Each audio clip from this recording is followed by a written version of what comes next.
Good morning. Today is Monday, December 27th, and we're bringing you the latest news making headlines to help you start your day.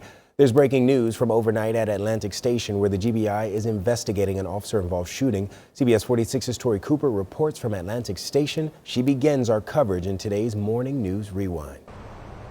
Yeah, Trace, and law enforcement officials say just before midnight is when they responded to a disturbance call out here involving a large group of people. And when they showed up, that's when they discovered that an officer-involved shooting also occurred. I'm going to step out of the shot. GBI just picked up some evidence markers off of the corner you see over there. That has really been where they have been shifting their focus throughout the morning. They were taking several pictures, which indicates that's likely where the shooting occurred. Police say an officer-involved shooting occurred in the area involving a Georgia State police officer. This is some aerial video taken by a resident in the area that was shared with ATL Scoop on Instagram. The resident claims they heard 8 gunshots in the area, but we have not been able to confirm that with police. Other social media videos also show first responders showing up. Police say several agencies responded, including APD and the GBI, but APD says none of their officers were involved in this shooting. They have not provided any information regarding any possible suspects at large or in custody, and they have not said whether any officers were injured in this shooting. But 17th Street is closed in both directions while police investigate. Now, not too long ago, I did reach out to the GBI to get some more information to see if they were going to be releasing any new details throughout the morning. And they said we will be able to get some more information from them later on today. As soon as we do get anything new, we'll make sure to share it with you right here. Reporting live in Midtown, I'm Tori Cooper, CBS 46 News. Still so much to learn in that investigation. We know you'll stay on it. Thanks so much, Tori.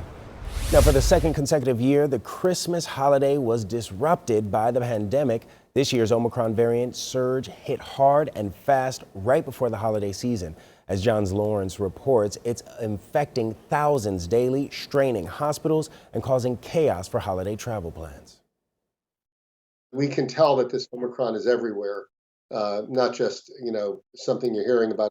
The new year will start the same way it did on January 1st, 2021, with the U.S. fighting a pandemic. We've all really accepted that, COVID is here to stay. The coronavirus is going to be endemic, meaning it's always going to be around. The rate of daily COVID-19 cases in the U.S. from the Omicron variant surge has surpassed the numbers seen with the Delta strain this summer, according to Johns Hopkins University data. We're doing everything we can to get people tested, and we're also trying to get everybody vaccinated because obviously that's the best thing we can do. The number of COVID-19 hospitalizations are lower than the peaks reached earlier this year, but health and government officials say that could change. We would like to get as many people vaccinated as possible. I think that would create herd immunity, but we have to get way over 90% of people. And they're still stressing that those who have yet to get a shot are at a greater risk of hospitalization or worse. The deaths from COVID right now are almost entirely preventable. Even with Omicron, if you're vaccinated and boosted, I can confidently say you will not die from this virus. I'm John Lawrence reporting. 12 states, including Georgia, have seen at least a 10% hike in COVID-19 hospitalizations this past week. And today, President Biden will join the White House's COVID-19 response team's regular call with the National Governors Association to discuss his administration's response to the Omicron variant. And food and retail workers say they are burnt out after nearly 2 years of working through the pandemic. The United Food and Commercial Workers Union says more than 50,000 retail and grocery workers have been infected or exposed to the coronavirus. The union sent a letter to 63 retail chains calling on them to step up their safety policies, reestablish social distancing measures, and offer paid sick leave benefits. Now at 6:30, we're keeping an eye on today with the stories you need to know.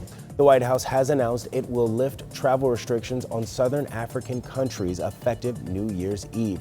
The restrictions took effect last month in an attempt to slow the spread of the Omicron variant. They restricted citizens of South Africa and 7 other African nations from entering the U.S. The White House said the decision was recommended by the CDC. Now, travelers coming from any of those countries will have to abide by the same travel protocols as other countries.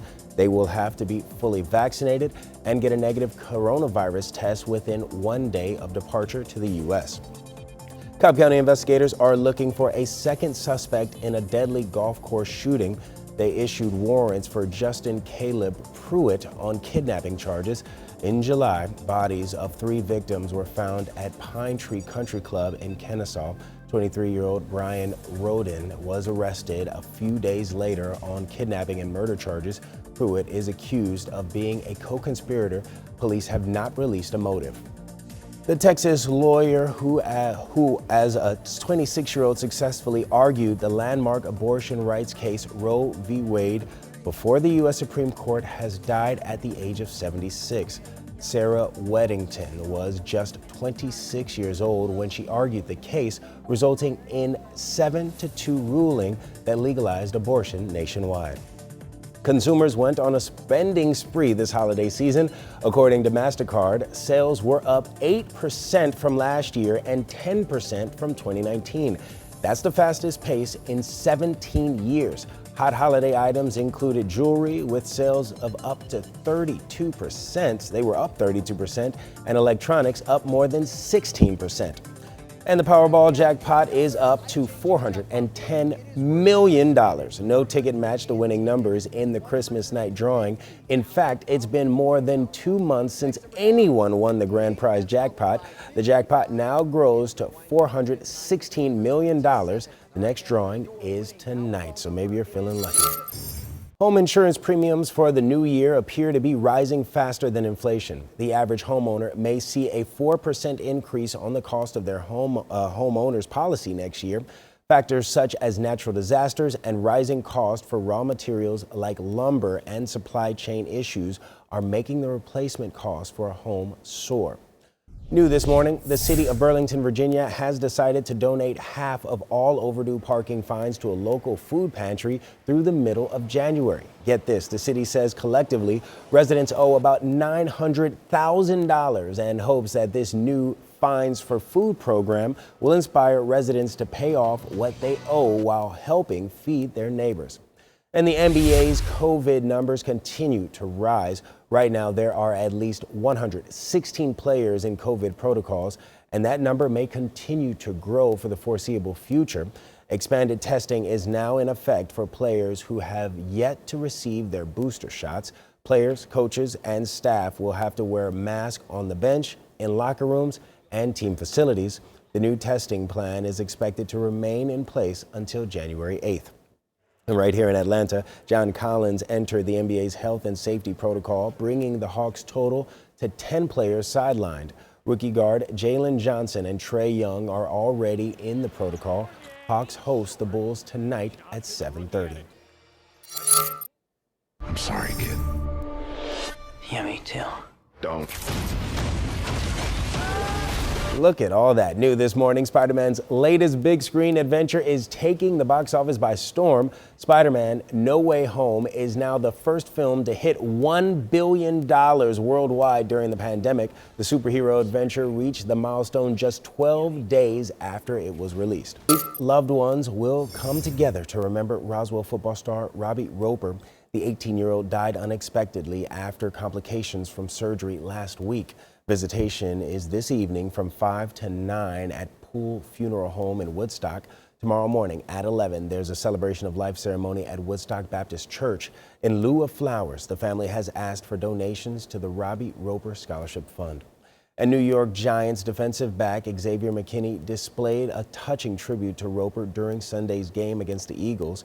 McKinney, who was also a star at Roswell High School, wrote several messages on his shoes in honor of Roper, including "Well Made Number 5" and "Forever the GOAT." Uber driver in Atlanta caught in a mob and attacked. The entire situation was captured on camera and shared all over social media. Now that driver tells CBS 46's Savannah Louie about the experience she'll never forget. Imagine driving through this.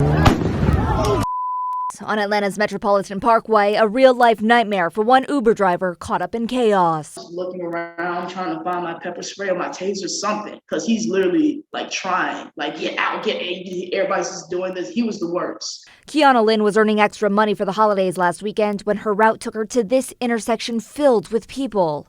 So they was blocking all 4 intersections, basically, doing donuts, making videos. I wasn't sure what they was doing.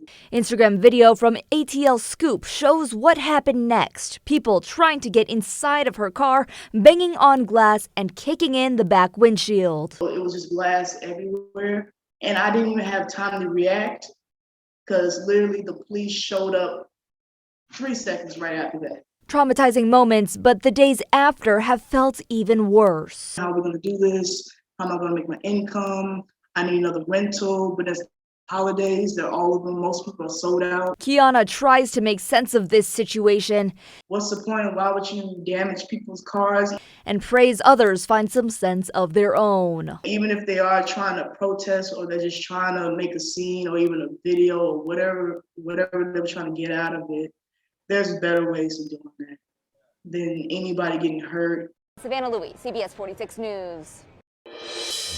Developing this morning, Democrats say they are open to breaking up the Build Back Better Act into smaller standalone bills after President Biden's plans stalled in the Senate. Many say the stakes are too high to give up.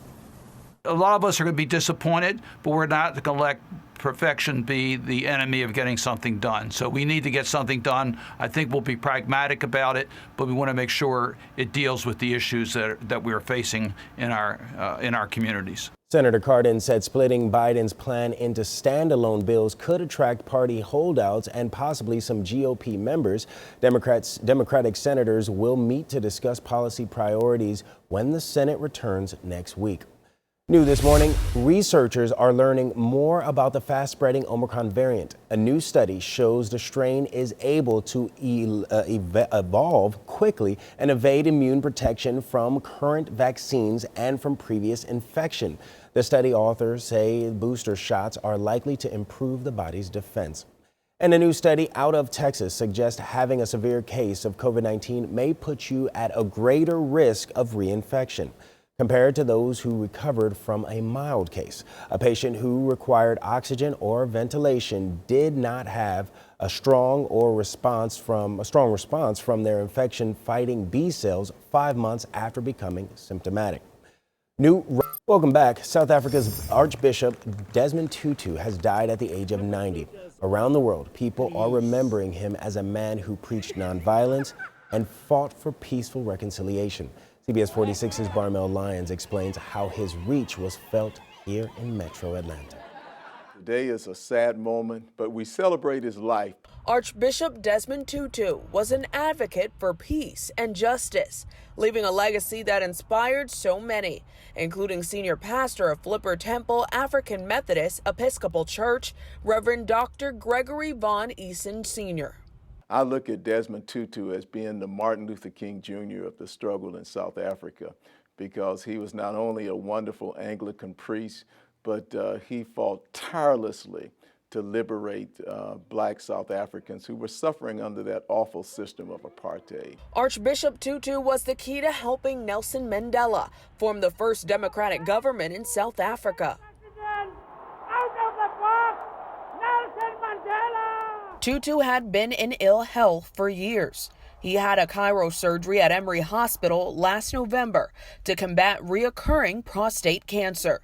Emory University in a tweet highlighting Tutu's achievements as a professor and Nobel Peace Prize winner. He was really an advocate for women's rights, an advocate for gay and lesbian rights. When you look at Desmond Tutu, he was a great human rights activist. So having him to come here and teach at Emory. In a statement, Atlanta City Council refers to Tutu as a symbol of compassion, his legacy leaving an impact that will last forever.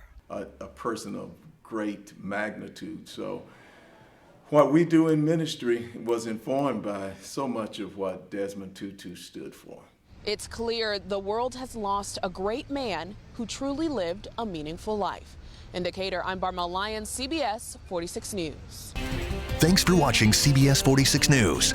Watch us live wherever you are, our mobile and our streaming news app. You can also watch us on Roku, Apple TV, and Fire TV.